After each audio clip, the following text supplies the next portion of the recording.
Bonjour à toutes et à tous, bienvenue sur un nouveau chapitre, un nouvel épisode de ma chaîne YouTube consacrée à l'eau alcalinisée. On est véritablement dans un environnement d'eau, on est en pleine mer et j'ai décidé aujourd'hui de vous faire une capsule à nouveau sur la déshydratation en parlant peut-être cette fois plutôt d'un aspect on va dire énergétique de l'eau. Je crois que l'eau a véritablement un rôle énergétique. Quand on est en mer, on ressent véritablement cette énergie, vous voyez, ce bouillonnement qu'on peut avoir autour de soi.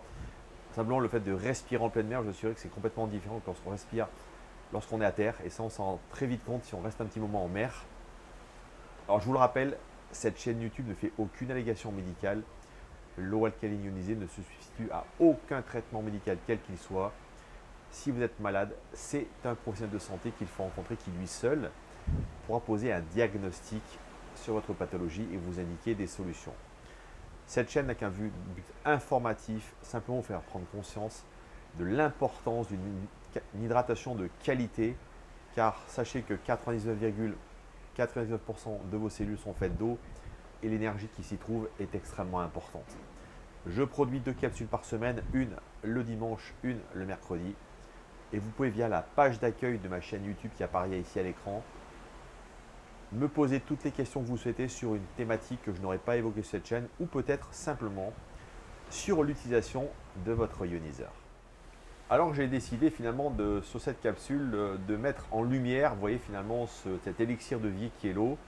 Pourquoi? Parce que j'ai trouvé une publication très intéressante qui justement évoquait le fait qu'aujourd'hui finalement, et si finalement une bonne hydratation était surtout liée à de quelle manière finalement notre corps va accepter l'eau qu'il va recevoir, c'est-à-dire de quelle manière finalement est-ce que cette eau sur le plan énergétique, sur le plan de la lumière dont elle dispose, eh bien, va soit permettre une bonne hydratation, c'est-à-dire une bonne manière de nourrir nos cellules, soit à l'inverse, c'est une eau finalement qui ne va pas complètement nous hydrater. Et c'est d'ailleurs pour cette raison que je dis très souvent, d'ailleurs, vous voyez on peut avoir différents types d'hydratation en fonction de l'eau qu'on va boire. Alors, vous voyez finalement, l'eau, eh bien, la déshydratation notamment, le fait de ne pas s'hydrater correctement, c'est comme si vous étiez en train d'envoyer à votre corps un texto, vous voyez. Et que votre corps à ce moment-là ressemble véritablement à un oasis qui serait abandonné, dans lequel il n'y aurait plus d'eau. Et qu'est-ce qui se passe? Eh bien, de facto, vos organes deviennent rugueux. Vous voyez, c'est un petit peu comme si effectivement, vos organes étant plus irrigués, eh bien, vos cellules se mettent aussi en grève. Donc, vous voyez qu'on est littéralement en train, en termes d'énergie, de rendre tout ce monde paresseux. Et quand on oublie de boire, c'est comme s'il y avait une conférence. Vous voyez, c'est comme si dans votre corps, eh bien, on faisait une conférence, vous faisiez un appel notamment sur une visioconférence et que simplement, eh bien, vous voyez, la connexion Internet ou le Wi-Fi n'était pas connecté. Ce qui représente finalement toujours l'idée qu'aujourd'hui, eh bien, on a besoin de cette connexion. Vous voyez, parce qu'on parle aujourd'hui de connexion cellulaire, de signaux cellulaires, eh bien, c'est véritablement là que l'eau joue un rôle clé, notamment dans cet aspect-là. Et alors, vous voyez, très souvent, quand on parle de déshydratation, c'est souvent lié au fait qu'on va boire des boissons de substitution. Lorsqu'on boit par exemple un café, eh bien celui-ci, il va littéralement éteindre l'énergie de l'eau. Pourquoi? Parce que l'eau pure, sachez qu'à elle seule, elle va véhiculer de l'énergie. Et lorsque vous mettez donc cette eau dans un café, eh bien elle va littéralement diluer son pouvoir énergétique et donc littéralement la éteindre toute l'énergie qu'elle possède. On peut également peut-être l'imaginer d'autre manière. C'est un petit peu pour ceux qui ont connu les modems ancienne génération. Vous savez, lorsqu'on avait les premières années qu'on a pu se connecter à Internet, on avait un petit boîtier qui s'appelait un modem, pour ceux qui ne connaissent pas. Et on appelait ça des modèles 56K. C'était véritablement une connexion qu'on appelait lente. Eh bien, être en déshydratation, c'est aussi d'une certaine manière se connecter à un modem qui est d'une lenteur extrême. Et donc, c'est une connexion qui va limiter également, bien sûr, notre cognition, notre présence, notre perception qu'on peut avoir. Parce qu'encore une fois, sachez que notre cerveau, bien sûr, fonctionne avec de l'eau, mais aussi fonctionne avec beaucoup d'énergie. L'eau, quand elle se comporte véritablement comme une énergie, vous voyez, lorsqu'on est en déshydratation, lorsqu'on est mal hydraté, eh bien, imaginez simplement que vos trilliards de cellules, vous voyez, soient privées graduellement de leur mode d'énergie, dans leur mode de lumière.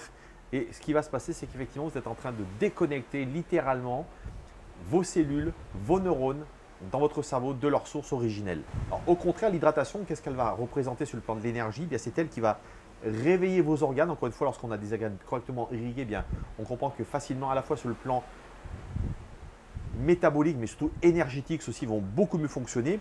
On va créer une certaine fluidité. L'énergie de l'eau, évidemment, c'est la vie. On pourrait dire que ça ressemblerait un petit peu à ce qu'on appelle un shot de lumière.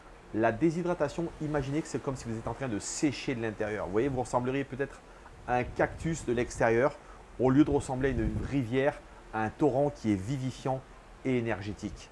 Alors vous voyez, pour conclure, finalement, au fond, ce que je disais vraiment en introduction de cette capsule, bien nos cellules, d'une certaine manière, elles interrogeaient l'eau que nous sommes en train de boire avant de la laisser pénétrer dans nos aquaporines qui, je vous le rappelle, sont les portes d'entrée véritablement de l'eau qui va pénétrer dans notre corps. C'est extrêmement petit. Sachez que la grosseur d'une aquaporine, ça ressemble à un proton, donc c'est extrêmement petit. Et ensuite, on a la membrane cellulaire qui, elle, finalement, va agir comme une intelligence qui va analyser l'eau. Et en fonction de sa structure, de sa charge, de son énergie, eh bien, soit elle va effectivement absorber cette eau, soit à l'inverse, eh bien, elle ne va pas accepter ces eaux. Et c'est pour cette raison que dans beaucoup de capsules, je vous ai parlé de cette fameuse eau structurée, où je vous rappelle où Mushik John nous parle notamment de cette structure hexagonale qui pour lui est une structure parfaite qu'on trouve d'ailleurs à beaucoup d'égards dans la nature. Je pense encore une fois aux flocons de neige, mais également aux structures hexagonales qu'on retrouve par exemple dans les ruches des abeilles. La quantité d'eau qu'on va boire, eh bien, elle est surtout liée à la qualité d'eau et à savoir de quelle manière mon corps, lorsqu'il va recevoir cette eau, va être capable d'une part de l'absorber, d'une certaine manière de la reconnaître et ensuite de véritablement l'utiliser pour justement avoir une hydratation parfaite. Et vous voyez, c'est pour cette raison aussi que je vous ai dit très souvent dans ces différentes capsules que eau du robinet, qui je vous rappelle est chargée en produits chimiques, mais qui également a perdu de son flux originel à la fois énergétique. De l'autre côté, l'eau en bouteille qui, vous le savez, est chargée malheureusement en microplastiques, nanoplastiques, donc qui n'a plus rien à voir avec une eau originelle lorsqu'on va être au griffon d'une source. Et bien ces deux eaux malheureusement n'hydratent qu'entre 15 et 20%. Et c'est pour cette raison que notre eau alcalinisée, eh bien, elle répond exactement à ce dont notre corps a besoin. 80 à 90% de cette eau que vous allez absorber, elle va vous hydrater à l'intérieur profondément parce que là, votre corps reconnaît à la fois cette eau, sa qualité et d'une certaine manière, vous voyez, votre corps est en capacité de faire le choix d'accepter ou non l'eau qu'il va recevoir et donc qu'il va utiliser. L'eau idéale finalement, eh bien, qu'est-ce que c'est? C'est celle qui rentre en cohérence avec l'énergie de vos cellules car je vous le rappelle aujourd'hui, il y a de l'énergie dans notre corps et l'eau, il joue un rôle prépondérant. Je vous rappelle qu'on parle également bien sûr de signalisation cellulaire et tout cet aspect-là est lié bien évidemment à la qualité d'une eau structurée mais également lié à de l'énergie et aux fréquences que les cellules vont recevoir de la part de cette eau. Alors vous le voyez finalement, l'eau n'est pas simplement ce liquide inerte qu'on imagine très souvent lorsqu'on boit de l'eau en bouteille sans forcément prendre le temps de comprendre et simplement en conscience de se rendre compte de l'importance de boire une eau de qualité, mais c'est véritablement un vecteur d'énergie à la fois pour vos cellules, pour votre cerveau, pour l'énergie de votre corps en général, pour vos organes évidemment, pour leur efficience sur le plan métabolique. Et à ce titre, vous le savez, je le dis depuis un certain temps sur un grand nombre de capsules, c'est véritablement l'eau dont votre corps a besoin qu'il reconnaît en tant que telle.